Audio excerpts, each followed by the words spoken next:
یہ جو میں نے حدیث آپ کے سامنے رکھی ہے یہ مسند احمد کی بالکل صحیح حدیث ہے. آپ اندازہ کریں اللہ رب العالمین کے ہاں کتنا عدل و انصاف ہوگا. اللہ نے اعمال کو کس طرح تقسیم فرما دیا ہے. اللہ تعالیٰ نے حقوق العباد کو کتنی اہمیت دی ہے. باقاعدہ نامہ اعمال کا ایک حصہ حقوق العباد کے متعلقہ رکھ دیا اور اللہ تعالیٰ نے وہ معاف نہیں کرنے جب تک متعلقہ بندہ معاف نہیں فرما دے گا. اور قیامت والے دن حقوق العباد کا معاملہ اتنا اہم معاملہ ہے. میں نے پہلے بھی آپ کے سامنے یہ حدیث پڑھی تھی, صحیح مسلم کی حدیث ہے. نبی علیہ الصلوۃ والسلام نے فرمایا اتدرون من مفلس, میرے صحابہ جانتے ہو مفلس بندہ کون ہوتا ہے؟ کنگال بندہ کون ہے؟ فقیر کون ہے؟ دیوالیہ کون ہے؟ جو بالکل کنگال ہو جاتا وہ کون ہے؟ صحابہ کرام نے وہی جواب دیا جو عموماً ہمارے ذہنوں میں آتا ہے. ہم اپنے معاشرے کے اندر فقیر بندہ کس کو سمجھتے ہیں؟ من لا درہم لہ ولا دینار, جس بندے کے پاس کوئی درہم و دینار نہیں ہے, روپیہ پیسہ نہیں ہے, مال و متاع نہیں ہے, کنگال بندہ ہے, خالی ہاتھ ہے, نہ اس کا گھر ہے, نہ اس بندے کے پاس روپیہ پیسہ ہے, بالکل فقیر بندہ.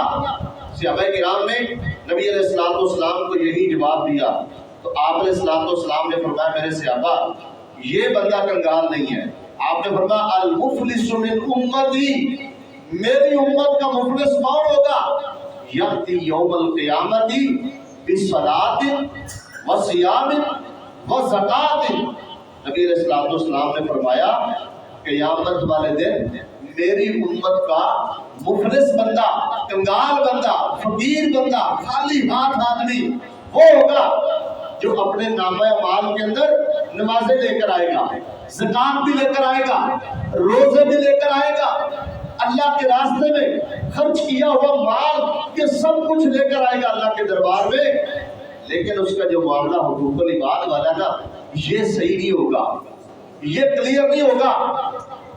یہ آئے گا یاتی قد شتم ھذا, یہ وہ بندہ ہوگا جس نے اس کو گالی دی ہے کسی کو, وقذف ھذا, کسی بندے پر ناجائز تہمت لگا دی ہے, واکل مال ھذا, کسی کا ناجائز مال کھا لیا, وسفک دم ھذا, کسی کا ناجائز خون بہا دیا ہے, وضرب ھذا, اور کسی کو ناجائز مارا ہے, سزا دی ہے.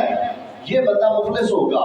اب اللہ کے دربار میں جب یہ بندہ لایا جائے گا اللہ تعالیٰ اس کا کیسے فیصلہ فرمائیں گے یہ بات بڑی قابل توجہ ہے. اللہ تعالیٰ اپنے فرشتوں کو کہیں گے لاؤ ذرا وہ بندہ جو مدعی ہے, جو اس کے خلاف دعویٰ دائر کر رہا ہے اس کو بھی لے آؤ, اس کو بھی میرے دربار میں لے آؤ.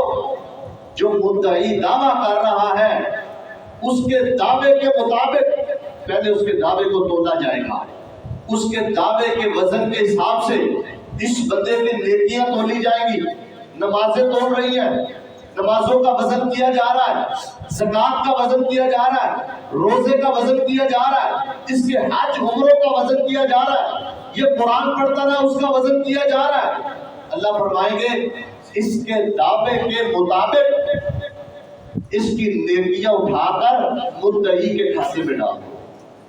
جس بندے نے میرے دربار میں میری عدالت میں دعویٰ دائر کیا ہے, جو مظلوم ہے, جس کو گالیاں نکالی گئی, جس کو ناجائز مارا گیا, دنیا کے اندر جس کا مال کھایا گیا, دنیا کے اندر جس بندے پر تہمتیں الزامات لگائے گئے ناجائز قسم کے, اب یہ الزام لگانے والا, گالیاں دینے والا, ناجائز مارنے والا, مال کھانے والا, نہ حق خون بہانے والا, اس کی نمازیں پکڑ کر اس مدعی کے کھاتے میں ڈال دو, اس کے روزے بھی اٹھا کر ادھر ڈال دو, اس کی ساری جو ہے نا وہ زکات ادھر ڈال دو. اب بتاؤ کھاتا برابر ہوا نہیں؟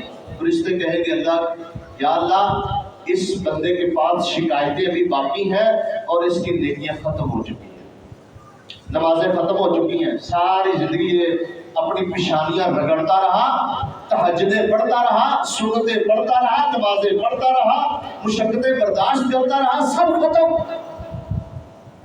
اللہ کے راستے میں زکات دی، ساری کی ساری ختم ہو گئی ہے، روزے رکھتا رہا، سب ختم ہو گئے، بڑی مشقت اٹھا کر حج عمرے کرتا رہا، حاجی صاحب تھا، اور یہ اس کے سارے حج عمرے وہ سارے ختم ہو چکے ہیں، ابھی شکایتیں باقی ہیں، ابھی اس کے اوپر دعوے مزید باقی ہیں، اس کے وہ قرآن مجید کی تلاوتیں ساری ختم ہو چکی ہیں، ابھی شکایتیں مزید باقی ہیں۔ اللہ فرمائیں گے پھر ایسے کرو، یہ جو مدعی ہے اس کے گناہ نہ لو، گناہ لے کر اس بندے کے، یہ جو ظالم تھا اس کے کھاتے میں ڈال دو۔ اب یہ مدعی بندہ جو دنیا کے اندر مظلوم تھا، جس کو نجائز گالیاں دی گئی، مارا گیا، اس کا مال لوٹا گیا، ظلم و ستم کیا گیا، زیادتیاں کی گئی، اس بندے کے گناہ لے کر اس ظالم کے کھاتے میں ڈال دیے جائیں گے۔ نبی علیہ السلام نے فرمایا فَطُرِحَتْ عَلَيْهِ ثُمَّ طُرِحَ فِي النَّارِ، یہ سارا اس کے کھاتے میں ڈال کر اس بندے کو گھسیٹ کر جہنم کے اندر پھینک دیا جائے۔ اب ذرا آپ سارے احباب ذرا ٹھنڈے دل سے سوچیں، یہ جو ہم نمازیں پڑھتے ہیں، روزے بھی رکھتے ہیں، قرآن مجید کی تلاوتیں بھی کرتے ہیں، اگر قیامت والے دن اس حدیث سے تو یہی معلوم ہو رہا ہے میرے بھائیوں، اگر ہمارا حقوق العباد والا معاملہ صحیح نہ ہوا، اگر ہم نے نمازیں بھی پڑھی، لوگوں پر زیادتیاں بھی کی، نمازیں بھی پڑھتے ہیں، روزے بھی رکھتے ہیں، لوگوں پر نجائز تہمتیں بھی لگاتے ہیں، کسی کو مارتے بھی ہیں، کسی کا مال بھی کھا لیتے ہیں، نجائز کسی کے پلاٹ پر، کسی کی زمین پر قبضہ بھی کر لیتے ہیں، لوگوں پر ظلم و زیادتی کرتے ہیں، اگر ایسا معاملہ ہوا نا، اللہ رب العالمین کی قسم ہے، یہ ساری زندگی کی 60 70 80 سال کی نمازیں ساری ضائع ہو جائیں گی، سارے روزے ضائع ہو جائیں گے، ساری حجیں زکاتیں سب کچھ ضائع۔ ہے کوئی فائدہ نماز پڑھنے کا؟ ہے قرآن مجید کی تلاوت کا فائدہ؟ وہ اس کی کیسی نماز ہے، کیسا اس کا قرآن ہے، جو وہ پڑھتا بھی ہے اس کو ظلم سے نہیں روکتا، زیادتی سے نہیں روکتا، ایسا بندہ ہے اس کی زبان سے ہر وقت گالیاں نکلتی ہے۔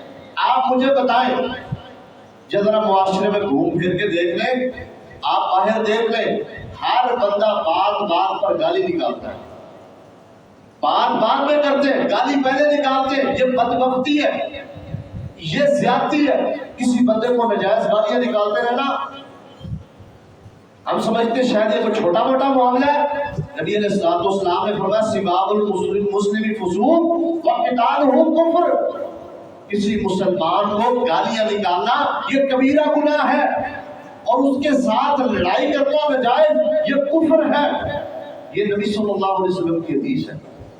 ہم لڑائیاں کرتے ہیں، زیادتیاں کرتے ہیں، لوگوں کے مال میں ہڑپ کر رہے ہیں، لوگوں کے کیا اپنے رشتہ داروں کے حق جو ہے نا وہ غصب کر کے بیٹھے ہوئے ہیں۔ کتنے لوگ ہیں جو وراثت کے اندر اپنے حقوق جو ہے نا وہ صحیح ادا نہیں کرتے، وراثت والے معاملات میں اپنے بہن بھائیوں کا حصہ کھا جاتے ہیں۔ بہت سارے لوگ آپ کو ملیں گے جنہوں نے وراثت میں اپنی بہنوں کو حصہ نہیں دیا، یہ اللہ کے بھی مجرم ہے، یہ بندوں کے بھی مجرم ہے۔ اللہ کی قسم، اگر کوئی بندہ ایسا ہے اور میری بات سن رہا ہے، توبہ طائب ہو جائے، اللہ سے معافی مانگے، اپنے قریبی سے معافی مانگے، اپنا معاملہ دنیا کے اندر صاف کر لے، قبل اس کے کہ قیامت والا دن آ جائے، اور کوئی پتہ نہیں انسان کو موت کس وقت آ جاتی ہے۔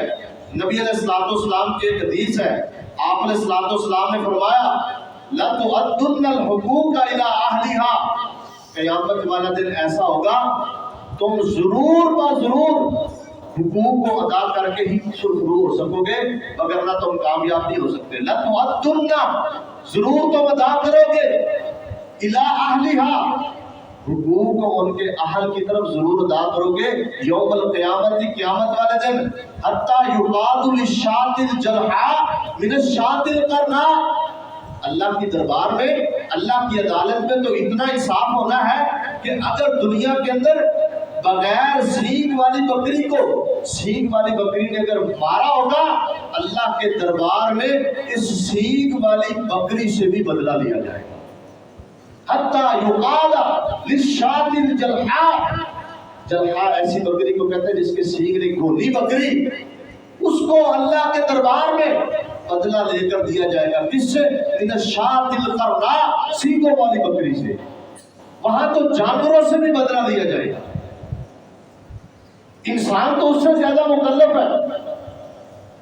اور ہم حقوق کے بارے میں، بندوں کے حقوق کے بارے میں اتنے غافل ہیں، اپنے قریبی رشتہ داروں کے حق مار کے بیٹھے ہوئے ہیں، ان کے بالوں پر نجائز قبضہ کر کے بیٹھے ہوئے ہیں، ان کے مال نجائز طریقے سے اپنے نام لگوا لیے ہیں.